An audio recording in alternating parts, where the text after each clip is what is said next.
সাথে আলাপ করার দরকার আছে, কল দিয়েন, আমি আছি। তবে উনি জানাইছেন আমার এই যে ওনার সরকার নিয়ে আমার এই ক্রিটিসিজম গুলো জরুরি আর দরকারি মনে করেন। উনি বলছেন আমি যেন এই কাজটা চালায় যাই। তো যাই হোক, প্রফেসর ইউনূসকে ধন্যবাদ। আপনাদেরও জানা থাকলো যে ওনার সাথে আমার যোগাযোগটা আছে আর কি। যাই হোক, এখন আমার ক্ষুদ্র ভ্রাতার ভগিনীরা কইতে পারে যে দাদা আপনি উপরে উপরে সমালোচনা করেন, এত বাম্বু দেন আর তলে তলে টেম্পু চালান। যাই হোক, প্রসঙ্গে আসি। কেমনে পুলিশের মরাল বাড়ানো সম্ভব আর জনগণের সাথে দূরত্ব কমানো সম্ভব?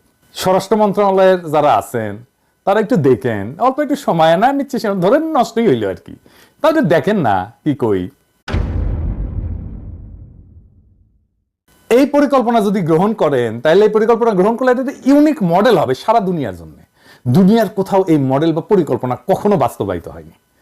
এই পরিকল্পনা বাস্তবায়িত হইলে শুধু পুলিশের মরাল বাড়ার কাজটাই হবে না, মুক্তে আর একটা সমস্যার সমাধান হয়ে যাবে।